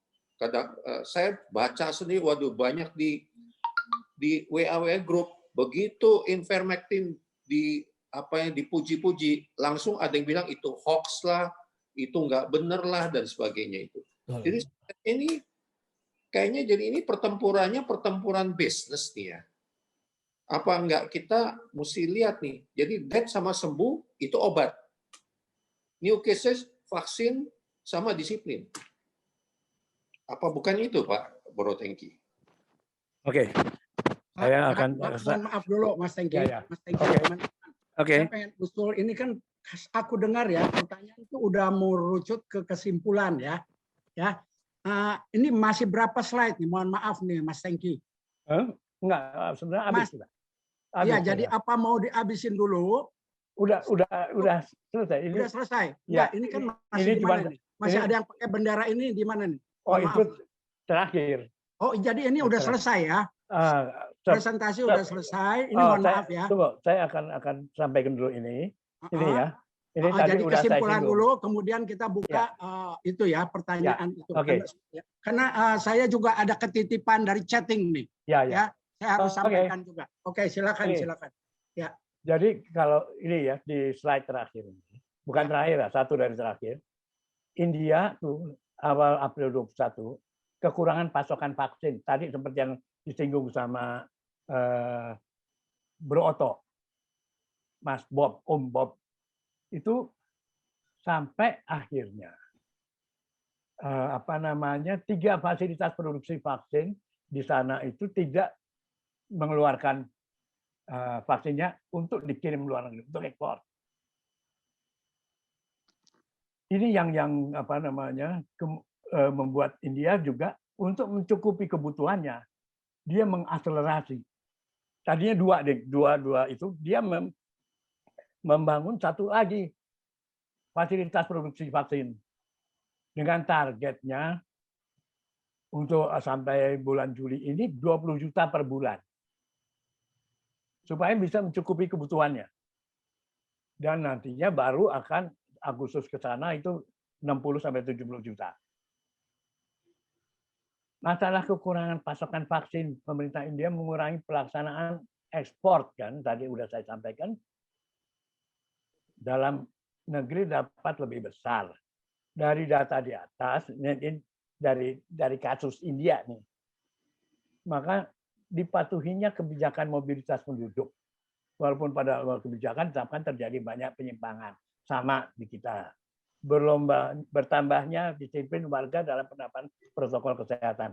Kenapa dia bisa turun? Itu hal-halnya. Meningkatnya jumlah pasien yang sembuh karena penerapan terapi yang cocok. Mungkin akibat penggunaan ivermectin. Kenapa saya sebut mungkin? Karena banyak juga hal itu disinggung di Indonesia. Dan India juga nanti ada ininya. Bisa dibaca lah, nanti saya sampaikan linknya. Dari India, dari otoritas India. Akselerasi pelaksanaan vaksinasi yang dilakukan dengan meningkatkan produksi pasokan vaksin dari fasilitas yang dimiliki. Ini kasusnya India. Koordinasi pelaksanaan kebijakan pemerintah pusat dan daerah yang baik. Nah, karena kalau pusat sama daerah nggak sinkron, ya sulit tetap. akan sulit. Jadi itu yang bisa saya sampaikan. Dan sebelum saya akhiri, saya akan jawab dulu tadi yang Bro Cahyadi sama ini, bahwa pertanyaannya kan apa itu bukan ini. Kemungkinan itu ada saja masalah bisnis. Tapi dalam konteks seperti untuk obat-obatan, itu ada etika ya. Kalau menurut saya etika kedokteran, etika ini, dan juga samalah pengalaman saya juga di masalah sertifikasi teknologi pesawat terbang. Itu tidak bisa kita main-main sebagai tenaga ahli. Saya pernah di dalam tim sertifikasi CN235.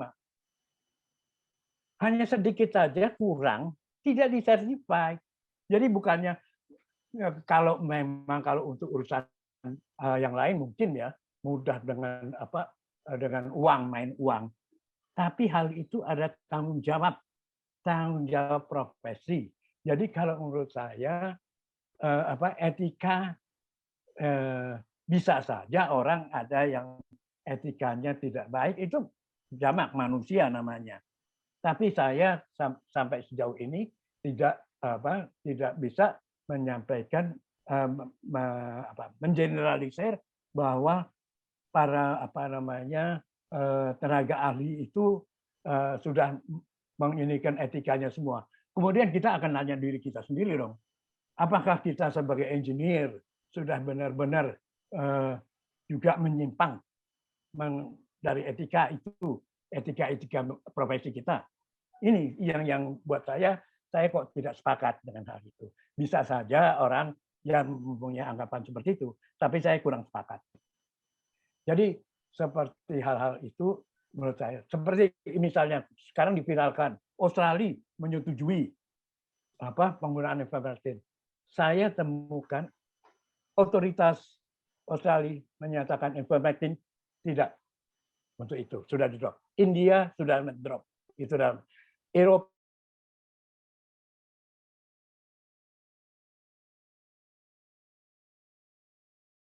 Memang perlu pengkajian, penelitian, research yang benar dan terbuka, sehingga tidak ada dugaan-dugaan macam-macam. Itu yang bisa saya sampaikan. Jadi mohon maaf kalau yang tidak sepakat, tapi itu pendapat saya. Jadi mengakhiri ini saya mohon khilafatan semua untuk berdoa menurut keyakinan masing-masing bagi bangsa dan negara kesatuan Republik Indonesia dalam menghadapi musibah saat ini. Mari kita sama-sama berdoa. Ya Allah yang Maha Kuasa, kami mohon padamu, berikanlah seluruh bangsa dan pemimpin-pemimpin negara kesatuan Republik Indonesia rahmat, hidayah, kesabaran, petunjuk dan bimbinganmu untuk dapat mengatasi wabah COVID-19 beserta dampak-dampak negatifnya. Amin ya rabbal alamin. Terima kasih atas kebersamaan. Mau nanya, bukan nanya, cari informasi, Teng. Ya. Gua nih udah divaksin 2 kali bulan Maret lalu ya. Ya. Itu jangka waktu efektif imunisasinya berapa lama? Terus kemudian daya imunnya. Kemudian yang kedua, gua mau vaksin lagi misalnya. Kalau nanti sampai Pfizer masuk atau Johnson & Johnson masuk, gua pengen divaksin lagi dengan merek itu. Gimana? Boleh nggak itu? Makasih, Teng. Ada pendapat bisa saja setelah waktu lebih dari 2 bulan. 2 bulan ya? Dari yang vaksin dosis terakhir. Yang pertama, yang terakhir, yang kedua. Ya. Merek tertentu. Ada yang bilang 2 bulan, ada yang bilang 4 bulan. Gue baca di TV, Pfizer tuh masuk November katanya. Ya. Jadi banyak ininya. Pendapat ahli lagi. Ya. Kita bukan ahli. Iya, maksudnya informasi. Gue juga nggak tahu. Benar. Justru itu. Ini kan tukar pengalaman, tukar pengetahuan, tukar informasi lah. cukup Iya. informasi. Jadi ada linknya, bisa di itu. Iya, Aku ya. senang sih, soalnya aku senang Terus survei daya apa ini, daya apa ya, daya daya imun. imun Daya yang setelah kita divaksin ini berapa lama nih berlaku? berbeda-beda tiap individu. Oh gitu. Berbeda-beda tiap Yang individu. normal aja lah, yang normal rata-rata. Eh, ada yang bilang 8 bulan, 8 ada bulan. yang bilang 1 tahun. Nah, ini yang. Tapi kalau menurut saya, kalau kita apa namanya ingat dulu kita TCD, vaksinasi Ya. TCD, Iya. itu kan juga jangka waktunya setahun sekali itu. Iya. Zaman kita SD, SR. Nah, Nah, mungkin ya seperti kayak gitu juga lah. iya. Soalnya jaga-jaga nih kalau COVID-nya sampai tahun 2023 kan, wah harus vaksin Berapa lagi kita kan kali? gitu. Ya, seperti ini juga. Perilaku dong kayak Ya, gini. Mas Tengki, Sini, jadi kalau aku pakai ini mesti. Mas Tengki, Ya, ya, ya. Ben, ya, Ya. tadi kan kita sepakat bahwa kalau ada pertanyaan bisa lewat chatting juga ya.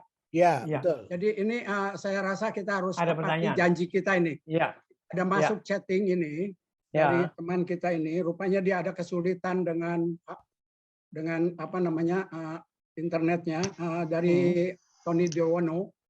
Saya bacakan aja Mas ya, Mas Ya, Tengki. ya. Tolong, ada 2 pertanyaan. Dia bilang pertama-tama tampak jelas bahwa masyarakat kita ini belum sadar betul bahaya COVID-19. Itu ada itu. Ya. Coba itu dari mana ya suara itu ya? Ya, udah Tolong di mute. di mute dulu deh. Udah gua mute. Oke, jadi pertama tampak jelas bahwa masyarakat luas tuh belum sadar betul, banyak yang belum sadar bahaya COVID, apalagi dengan berbagai varian D yang sekarang muncul. Kita ini harus ngapain sih, gitu kan? Nah, itu pertanyaannya ya. Pertanyaan kedua, wabah ini kok sekarang ini udah menyerang anak muda, anak kecil. Jadi maksudnya saya tambahin walaupun nggak tertulis di sini, mungkin dulu kan dibilang yang gawat ini lansia ya macam kita ya. Tapi kok sekarang sudah menyerang anak muda dan anak kecil. Anak saudaraku yang masih kecil juga sudah terpapar. Ada banyak teman juga yang usianya 40 tahun belum lansia sudah meninggal. Untuk tambahan aja tadi istri saya nih bilang, dia sebut satu saudara kita, saudara kami, bilang anaknya ini masih usia remaja ya, terkena sudah, confirm gitu. Nah itu Mas Tengki. Jadi oke, Mas Tony, saya sudah sampaikan pertanyaan di chattingnya ya. Tolong Mas Tony. Ya. Oke, saya jawab ya. Ya. Ya, mengenai apa namanya, siapa saja sih yang apa namanya, kok sekarang anak-anak juga. Nanti kalau saya yang satu tadi nggak saya catat sih ya. Nanti tolong kalau yang belum saya. Ya, yang kedua dulu aja. Ya, itu apa namanya? Begini, bahwasanya sekarang yang banyak kan klaster keluarga. Satu, klaster keluarga, klaster kantor. Nah, kalau orang yang kantor pulang, mungkin dia bawa virus secara tidak sadar, tidak disadari. Dan ya orang teledor kan bisa. Sampai rumah nggak langsung buka baju, bajunya nggak langsung dipisah, nggak cuci tangan atau cuci tangan. Ini sedangkan kalau orang Islam aja deh, kalau mau wudhu habis dari luar, mungkin dia wudhu langsung pakai air aja, langsung masuk mulut, langsung masuk hidung airnya. Padahal dia belum pakai sabun. Nah itu jadi banyak apa namanya penularan itu dari klaster keluarga. Selain kalau di lingkungan aku kan banyak anak-anak ini ya yang dari ya sosialnya di bawah, jadi mereka rumah sempit nggak bisa ini kontrakan, dia lebih banyak bermain di luar. Sebelum ini atau sampai saat ini aja masih ada yang main-main di luar tidak pakai masker. Nah, kalau seperti tadi, salah satu anak orang tuanya bawa, kemudian jadi klaster keluarga. Belum disadari bahwa terkena, dia bermain. Nah, itu yang membuat kenapa kok sekarang banyak anak-anak kena. Ini yang kalau menurut saya itu yang harus kita semua ya meningkatkan disiplin prokes. Tidak ada lain masalah yang perlu kita inikan. Jadi untuk menghambat penularan terhadap anak-anak itu, kalau kita sayang anak, sayang keluarga, itu yang harus dilakukan. Ya, jadi menurut saya ya Pak, ini kembangan dari pertanyaan tadi itu definisi bahwa yang rentan ini adalah manula, itu betul-betul harus dihilangkan loh dari masyarakat. Pemerintah harus kan enggak ini loh. Apa ini karena varian D atau yang varian yang baru ini kah, atau enggak peduli lah. Pokoknya sekarang ini enggak boleh lagi kita percaya definisi lansia ini. Enggak. Ya enggak. Saya mau ambil contoh ya, misalnya. Ini harus saya rasa disosialisasikan oleh pemerintah ke masyarakat. Di tempat kami, misalnya di bergereja itu dulu sebelum sekarang ditutup lagi, tapi sempat waktu bulan Juni sebelum PKMM ini, PPKM, boleh masuk dengan jaga jarak, dengan ini segala protokol, tetapi yang 60 ke atas tidak boleh. Tidak boleh. Ya. Benar-benar tidak boleh lah.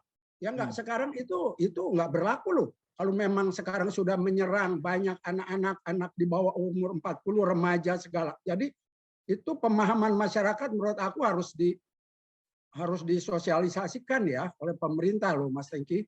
Itu yang pertama, pertanyaan pertama boleh ya, Mas Hengki? Oke, pertanyaan pertama itu dibilang yang tadi itu kena, ya sebetulnya ini sih mungkin bentuk kekhawatiran atau kekesalan ya. Kok masih banyak sih masyarakat ini bukan cuma nggak mau divaksin, tetapi bahwa belum sadar betul bahwa COVID ini ada bahaya, bahwa eksis. Ini bagaimana caranya tindakan kita ya? Mungkin pertanyaan klise ya. Coba tolong Mas. Jadi itu yang tadi saya sebutkan tadi. Itu karena psikis. Psikis itu karena apa? Karena tokoh-tokoh baik agama, politik, karena kepentingan tertentu tidak memberikan informasi yang benar. Yang bilang tidak ada itu COVID, tidak ini membahayakan itu COVID, bisa saja beribadah bersama-sama ini. Itu sesuatu yang membuat terjadinya penyebaran yang begitu masif saat ini. Ya, kalau mengenai lansia, kenapa lansia itu disebutkan sangat rentan. Istilah rentan. Iya, sangat rentan. Itu karena lansia itu komorbidnya banyak. Iya. Jadi bukan berarti kalau anak muda tidak ada komorbid. Nah, ini loh yang kadang-kadang tidak disadari, masih muda juga sudah banyak komorbid, apalagi zaman sekarang. Makanya fast food banyak komorbid, banyak yang kolesterol tinggi, banyak yang darah tinggi, dan lain-lain. Itu yang jadi masalah. Kemudian juga menganggap enteng. Ya itu, menganggap enteng penyakit ini. Itu, sehingga disiplin berkurang, rendah. Jadi tidak ada kata lain, adalah disiplin yang harus tinggi. Sekarang nanti saya ini satu file saya lampirin deh buat di itu. Oke. Itu mengenai rekan-rekan. Ya. Bro Tengki. Oke. Bro Tengki, saya mau ngomong sebentar. Ya. Kalau saya di kampung saya mengatasi begini adalah di kampung saya terus terang aja di belakang itu banyak orang-orang yang anti pemerintah. Ya. Saya udah lakukan sama diri saya, mungkin teman-teman bisa meniru juga. Dulu waktu saya pemilihan presiden yang kedua kali, saya taruh poster Pak Jokowi di rumah saya. Sehingga orang-orang pada kaget karena anti pemerintah. Sehingga ada satu orang yang kontak saya ini orang pemerintah Pak. Nah, saya hubungi dia. Yang kedua, Begitu ada informasi yang lain-lain, itu saya kirim ke WhatsApp-nya RT saya, RW saya, RW yang depan saya, RW saya, sehingga semua tahu tanpa disadari. Dan begitu saya punya orang yang di kampung yang akan bantu saya, dengan dia saya kontak. Ya, setelah itu saya tahu, sehingga orang-orang yang macam-macam mulai berkurang. Itu kemarin saja saya dapat informasi dari pembantu saya bahwa dekat sebelah rumah saya, dua rumah dari saya, katanya ada yang meninggal orang bule. Saya kontaklah RT saya, RW saya. Mereka nggak tahu. Nah, di situ saya marah.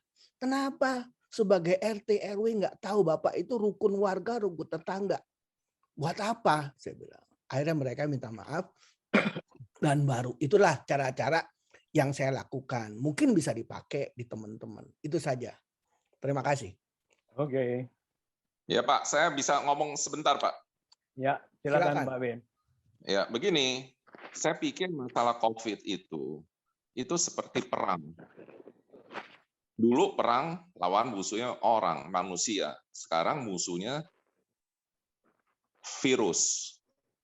Jadi, dan kita melihat bahwa kita punya senjata apa? Kita punya senjata kurang, serba kurang. Jadi saya pikir ini strategis. Bagaimana dalam serba kekurangan, itu mau perang bisa menang. Nah, ini yang saya pikirkan, apakah dari satu daerah dulu diberesin, ntar berkembang lagi, masuk lagi ke daerah kedua, dimatiin itu musuh semua, baru masuk ketiga. Itu yang saya lagi pikir, karena teorinya adalah herd immunity, adalah kekebalan kelompok. Jadi kalau udah dibentuk, itu virus udah nggak bisa serang. Tetapi kalau kita buka front seluruhnya kita buka, artinya kita punya kekuatan, pelornya aja nggak ada, istilahnya vaksinnya juga nggak ada. Bagaimana kita mau bentuk herd immunity, kelompok kekebalan? Jadi saya bilang ini sebenarnya ini sih bukan ini, cuma saya pikir-pikir sebenarnya ini strategis kan pemerintah yang memikirkan. Jadi bagaimana perang bisa menang dengan serba istilah pelurunya cuma ada 10 atau 20. Nah, ini yang saya pikir, apakah bisa di satu daerah dibentuk dulu herd community, immunity, kemudian udah terbentuk, bergerak lagi ke daerah satu lagi. Nah, di mana daerah itu udah terbentuk, udah nggak bisa diserang. Bentengnya sudah kuat. Ini saya lagi pikir itu. Karena kalau untuk seluruh vaksin itu datang, itu mah perlu waktu. Seluruh dunia perlu.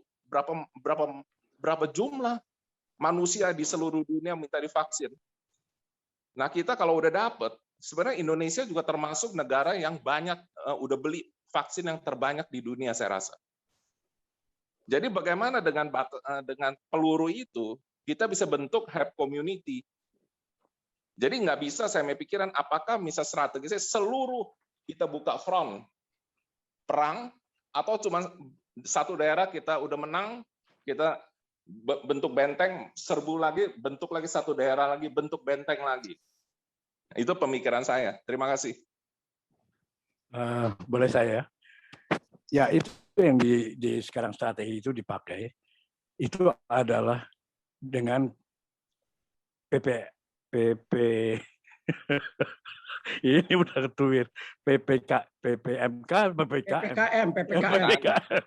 PPKM Jawa Bali. P2KM. PPKM Jawa Bali itu adalah strategi yang seperti dikatakan oleh Bro Binata barusan. Karena apa? Kok Jawa Bali? Karena di situ tingkatnya yang tinggi.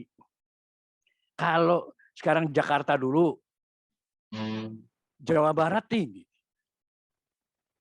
Juga komunitas Jawa Barat cari duitnya ke Jakarta. Jadi mobilitas manusia Jawa Barat ke Jakarta begitu tinggi. Itu yang lebih sulit. Jadi kalau Jawa Bali, maka kebutuhan yang ada untuk lokasi itu bisa diinikan. Nah, itu yang menurut saya yang strategi yang disebutkan oleh itu yang sekarang digunakan oleh kebijakan pemerintah itu. Itu barangkali yang bisa saya Mas Tengki, Mas Tengki. Waktu jam 12. Mas Tengki, mohon maaf, satu lagi aja. Boleh nggak? Boleh, boleh. Boleh, gini. Ini ada hubungannya dengan tadi. Tadi kan ada pertanyaan dari Mas Erwin ya. PSBB, PPKM itu kok apa sih bedanya? Nah, kebetulan semalam itu aku secara nggak sengaja dengerin interviewnya antara siapa namanya yang itu Dedi ya, Dedi Kabutser dengan Luhut ya, dengan Luhut. Nah, di antara pertanyaan-pertanyaan yang banyak itu Dedi itu tanya, Pak Luhut, aku mau jelas ya, ini dulu PSBB, sekarang PPKM itu janganlah masyarakat itu dibikin bingung. Itu hanya istilah saja, Pak.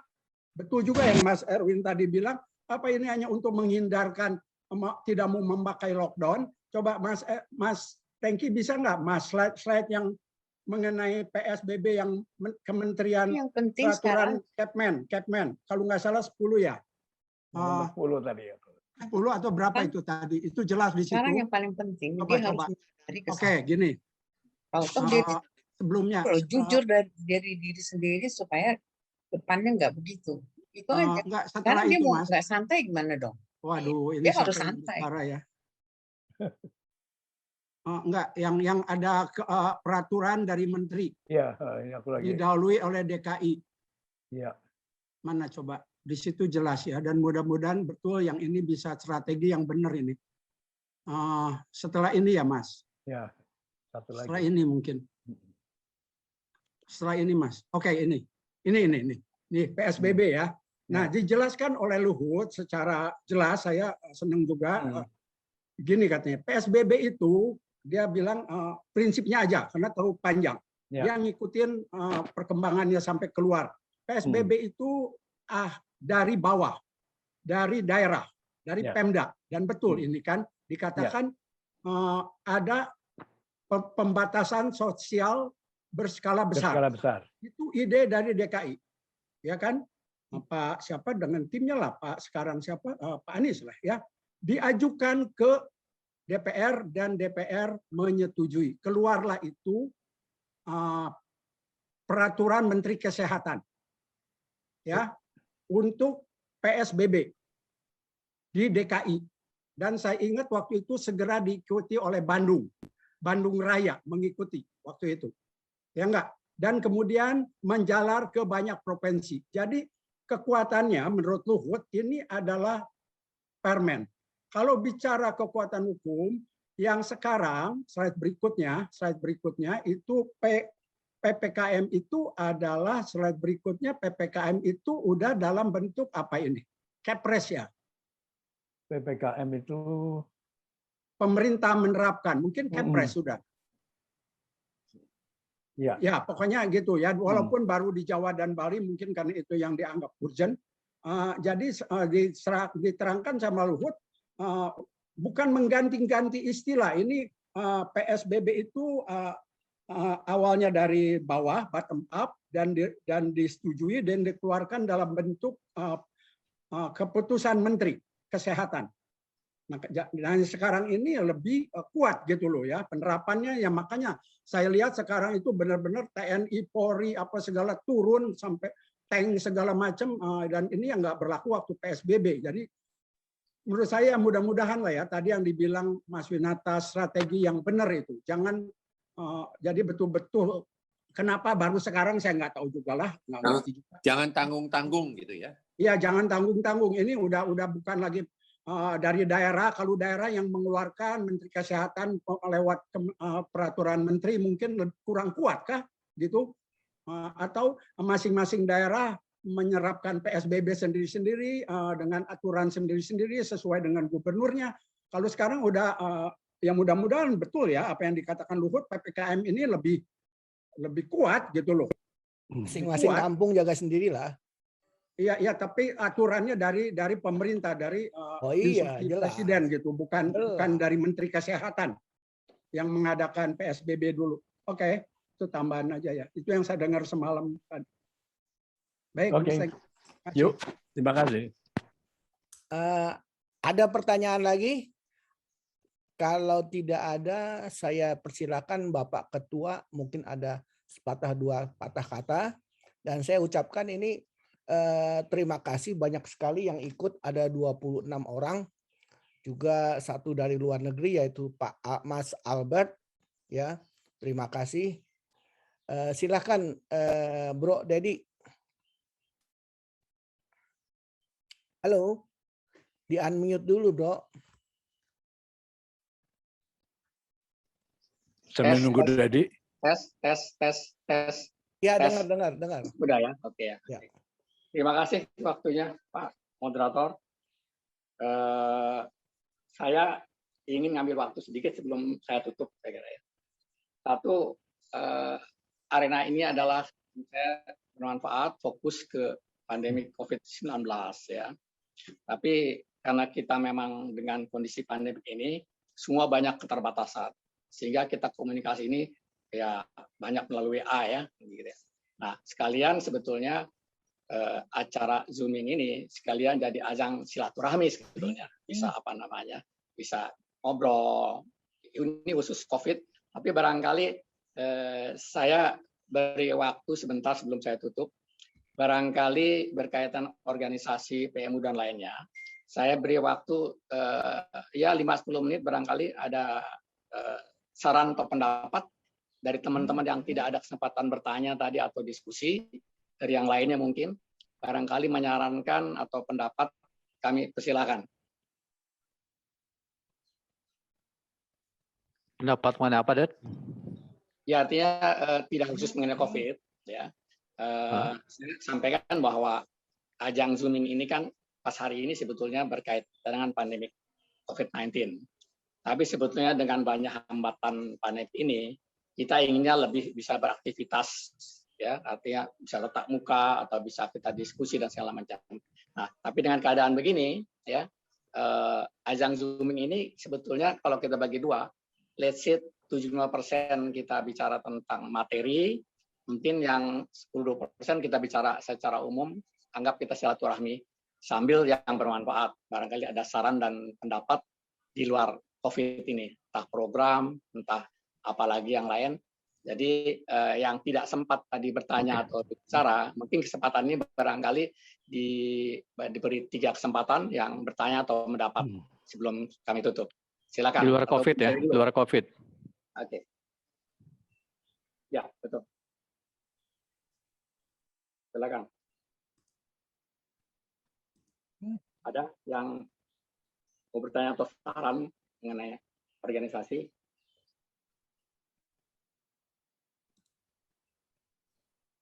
Kalau tidak ada, ya kami cukupkan sampai di sini dulu ya. Albert mau nanya kayaknya tuh. Albert. Oh, Bung Albert, saya sapa dulu ya. Terima kasih Bung Albert yang dari luar negeri. Dulu tuh. Di unmute dulu, di unmute. Oke. Silakan ya, Bung Albert. Terima kasih kehadirannya ya. Silakan. Unmute. B. Abe, unmute dulu. Di unmute dulu. Speakernya di unmute. Sudah. Oh, sudah. Ya, oke. Silakan. Terima kasih saudara-saudara sekalian. Ini melihat saya organisasi kita bagus ya, apalagi dengan situasi keadaan negara kita juga ikut ya, membantu pemerintah, terutama pemerintah yang sedang bekerja dengan sungguh-sungguh ya untuk membasmi COVID ini.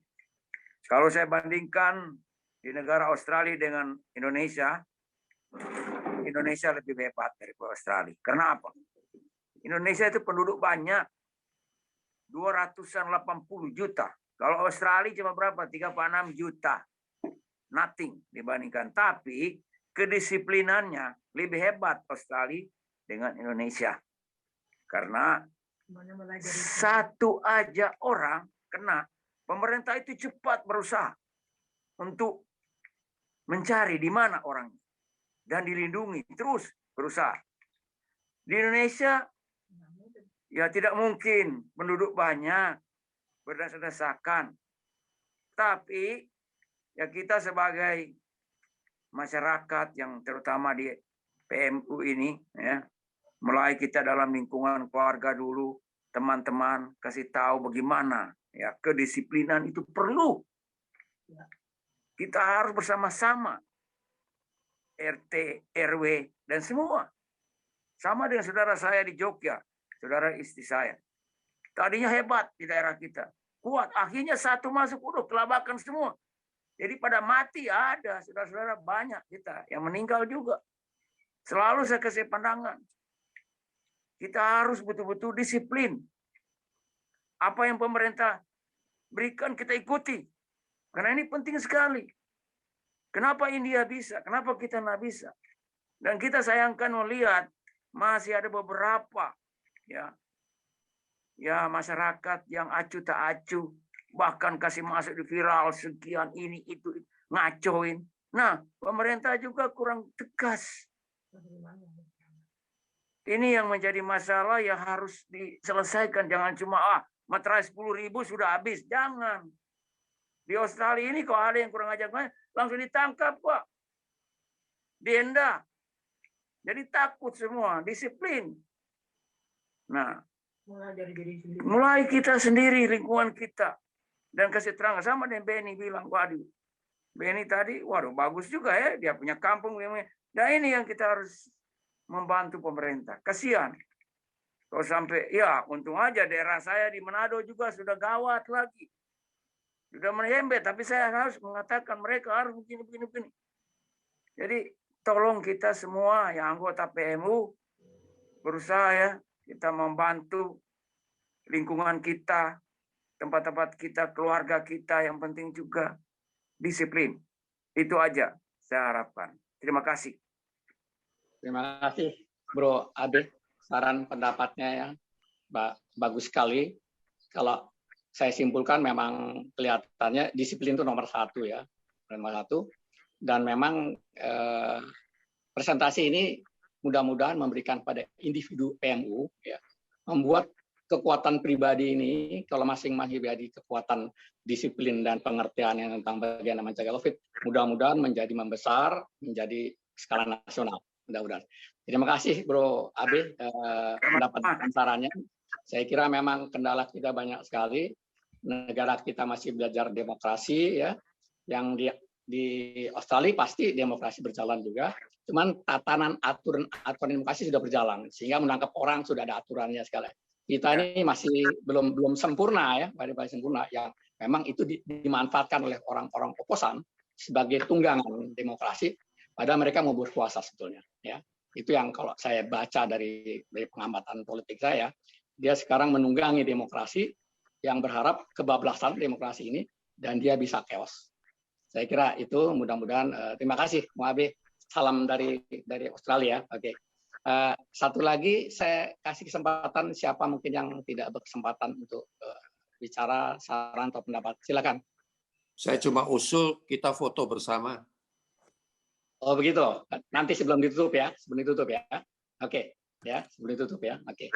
Barangkali masih ada yang Syari bicara tuh Syari. Oh, Bung Syari, silakan. Terus Syari. Udah habis waktunya. Silakan. Makanya saya bilang Mangga. Ya. Ada satu hal aja kalau gitu, kalau boleh. Satu aja. Bagaimana? Suaranya kedengeran aja. Satu aja. Kedengeran. Oke. Mengenai ivermectin. Saya cari di semua informasi mengenai ivermectin dari yang berwenang, baik itu kumpulan dokter, baik itu rumah sakit, apapun juga, tidak ada ramuan obat untuk COVID yang memasukkan ivermectin. Tidak satupun. Sedangkan di luar jalur itu, ada yang bilang ivermectin bagus, minum aja itu. Nah ini yang jadi masalah juga untuk kita. Ada bagian yang sebagai ahli tidak masukkan di situ sebagai obat, tapi ada yang bukan ahli memasukkan itu sebagai obat. Nah, kita pandai-pandai aja lah dalam memilih ya, bijak. Nah, itu jadi dilepaskan kepada kita masing-masing. Kalau saya pribadi saya nggak pakai, gitu. Kalau saya pribadi, ya kita masing-masing dengan bijak aja. melihat sendiri apakah betul gitu ya. Itu bisa mengobati tanpa obat yang lain. Jadi seperti obat yang sangat mujarab. Dan efeknya itu jangka panjang, tidak saat itu. Bisa ke efek ke yang lain-lain di tubuh kita. Kasih anak-anak kecil, kasih anak muda. Itu masa depannya masih jauh. Terima kasih kesempatan bicara. Terima kasih. Terima kasih Bro Seri pendapatnya. Saya kira ini selalu hal-hal begini selalu kontroversial. Akhirnya serahkan ke masing-masing untuk bisa memilih mana yang terbaik buat kita. Ya, saya kira saya cukupkan di sini ya acara ini, dan saya menyimpulkan presentasi Bung Tengki ini, kalau saya bilang excellent ya, sebagai katakanlah bahwa kalau di training ada training yang finance or non financial manager ya. Ini adalah aspek COVID-19 dibawakan oleh orang yang bukan bidang kesehatan, orang-orang teknisi ya. Tapi saya kira kalau ini keadaannya, jadi cum laude nih Bung Tengki, ini presentasinya. Karena bukan dokter yang memberikan presentasinya, bukan dokter ya. Jadi cum laude ini ya. Dan saya kira sangat betul informasinya ya. Artinya saya banyak masukan. Saya tadi kaget bahwa virus ini sudah 3,5 miliar tahun yang lalu ya, Bung Tengki. Bukan betul. Virus, itu bakteri. Calon ketua ID, Mas Tengki. Itu bakteri itu. Bakteri, oke. Tapi let's say, kan ilmuwan itu bisa menarik ke belakang 3,5 miliar tahun. Itu kan berarti ilmunya agak sembarangan artinya ya. Ya ini alhamdulillah Bung Tengki bisa membrowsing semua informasi ini.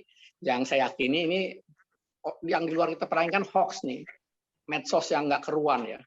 Kalau ini betul valid, Bung Tengki bukan ngambil asal sembarangan yang nggak keruan, dan bisa menjadi dasar pengetahuan kita untuk mencegah COVID di lingkungan pribadi, keluarga, dan lingkungan lebih besar lagi. Semoga nasional bisa membaik ya. Dan saya sebetulnya berencana setelah ini ada ekonom yang memberikan presentasi tentang dampak dari COVID-19 terhadap ekonomi Indonesia. Cuman masih belum dapat orangnya.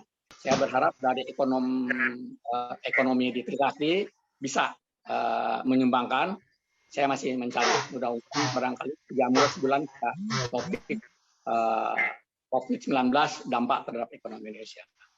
Saya kira itu.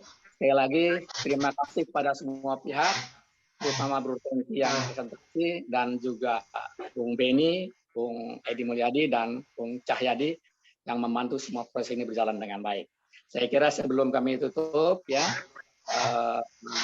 tadi ada usul untuk foto bersama ya, bisa diatur? Ya, foto dulu. Bisa diatur ya. Oke, selamat tinggal, sampai ketemu lagi ya. Foto nih. Nyisir dulu. Belum. 1, 2, 3. Mantap. Kedua dong. Ada yang ketinggalan. Lagi dong. Lagi yang jelas. 2, 3. Fotonya. Ombo paling gede. Udah kuyus. Ya. Oke. Untuk Bro Tengki dan semua. Aplaus. Terima kasih. Terima kasih. Untuk hadirnya di meeting ini juga ada orang-orang yang baru datang seperti Fahri dari Dadi Rahmananta. Terima kasih juga. Fahri itu angkatan berapa tuh? Hah? Itu Fahri di luar angkatan mesin, berapa? di luar mesin itu. Oh, luar mesin. Sorry. Jadi saya ucapkan banyak-banyak terima kasih. Kita yang nomor 1 adalah jaga kesehatan dan disiplin. Ben, ya. Ben, tambahan Pada mau negeri. Kamu sebutkan kan 26 orang. Ya. Pada mau negeri. 29 tapi jadi double, jadi 28. Oke. Cuman ada yang keluar gitu kan. Oke. Tambahannya. Karena Soto yang mimpin aja, Mas Soto. Ini Yudi, Tengki, ini Seri, ini Rubani, semua mereka ada. Oke. Ya, Terima kasih ya. sama-sama. Oke. Terima kasih. Terima kasih, Tengki. Terima kasih, Benny. Terima kasih semua. Paul, Sehat selalu. Bob, Cherry, Layton, Yudi, semuanya lah satu persatu. Cahyadi juga. Sampai ketemu lagi. Sampai ketemu. Sukses. Bagus, excellent.